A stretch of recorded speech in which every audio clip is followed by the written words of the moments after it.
Hey Seven Science, welcome to today's class of Divine Public School.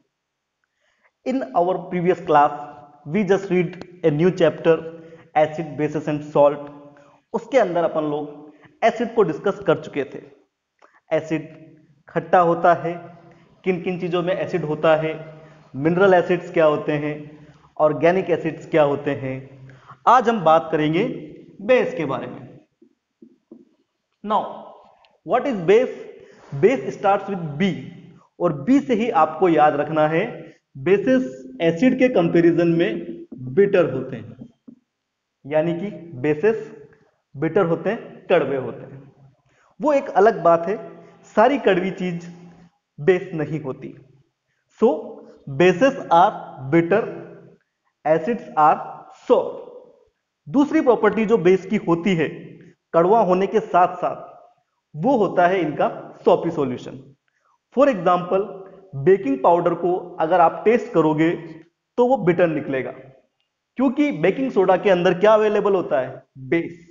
लेकिन अगर आप उसको अपनी हथेली पे लेके रगड़ोगे, दे फील सोपी टू टच, एकदम साबुन की तरह फील होते हैं। तो ऐसी कड़वी चीजें जो सॉपी फील हो, उनको हम कह सकते हैं base. There are so many bases, various types of bases. For example, NaOH, KOH, sodium hydroxide and potassium hydroxide. अब यहां पे आपको दो तरह की चीजें याद रखनी है। सबसे पहली चीज, बेसेस दो तरह के होते हैं। एक तो जो वाटर के अंदर घुल जाते हैं और एक वो जो वाटर के अंदर नहीं घुलते। इनको हम डिफाइन कैसे करें? जो वाटर के अंदर नहीं घुलते उन्हें तो हम सिंपली बेस कहते हैं, लेकिन जो बेस वाटर के अंदर घुल जाते हैं उन्हें कहा जाता है एल्केलीज। ध्यान रखना है, बेसेस दो तरह के होते हैं। एक तो जो पानी के अंदर घुल जाते हैं और एक जो पानी के अंदर नहीं घुलते।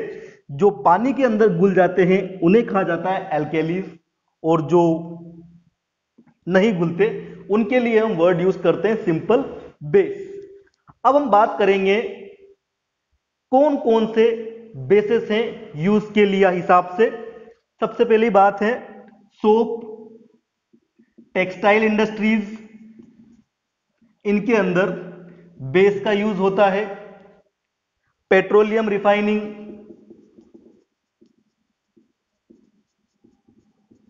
जो गाढ़ा तेल निकलता है समुद्र के अंदर से, उसको रिफाइन करके उसमें से पेट्रोल, डीजल, केरोसिन वगैरह अलग करते हैं, इसके लिए बेस का यूज होता है। क्लीनिंग प्रोसेस, चीजों को साफ करने में बेस का यूज होता है। और एंटासिड, एंटासिड क्या होता है? देखो नाम के अंदर छुपा हुआ है। एंटासिड का मतलब होता है एसिड का एंटी, एसिड का दुश्मन। तो जब आपके पेट में एसिडिटी हो जाती है, जो हम यूज करते हैं इनो, जेल्यूसिल वगैरह, वो सब के सब क्या हैं? एंटासिड। वो पेट के अंदर हुई एसिडिटी को खत्म कर देते हैं, क्योंकि बेस और एसिड जब रिएक्ट करते हैं तो एक दूसरे को खत्म कर देते हैं। और एक चीज आप लोगों को याद रखनी है, soap, textile industries, petroleum refining, cleaning process, antacids. अब एक चीज जो आपको बुक में से पढ़नी है, मैं यहां नहीं बताऊंगा, आपको 3-4 बेस के एग्जाम्पल्स और 3-4 एल्केली के एग्जाम्पल्स बुक के अंदर ढूंढने हैं, कॉपी में नोट करने हैं नोट्स के साथ साथ, जिनको मैं चेक करूंगा।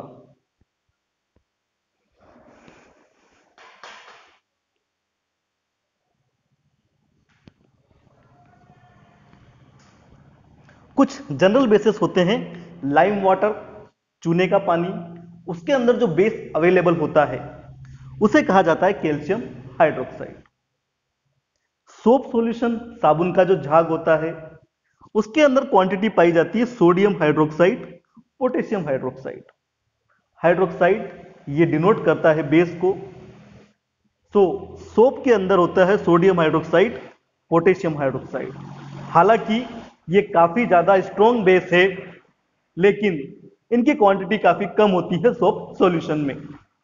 एंटासिड, मैंने अभी अभी आपको बताया था एसिडिटी को दूर करने वाले एसिड के एंटी कहलाते हैं एंटासिड। ये एक इंपॉर्टेंट चीज है, इसको भी हम पढ़ेंगे।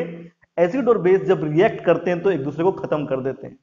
सो कभी अगर हमें पेट में एसिडिटी हो जाए, पेट का एसिड बढ़ जाए, तो हमें उसके लिए किसी बेस की जरूरत होती है, क्योंकि एसिड और बेस एक दूसरे को खत्म कर देते हैं, न्यूट्रल कर देते हैं। तो एंटासिड के अंदर होता है मैग्नीशियम हाइड्रोक्साइड। मैग्नीशियम हाइड्रोक्साइड का एक स्पेशल नाम भी है, बिजनेस नेम भी है, जिसको कहा जाता है मिल्क ऑफ मैग्नीशिया। तो ये थे कुछ important base, acid, base. Next class के अंदर हम डिस्कस करेंगे इंडिकेटर्स और सॉल्ट्स के बारे में। इंडिकेटर और सॉल्ट्स क्या होते हैं।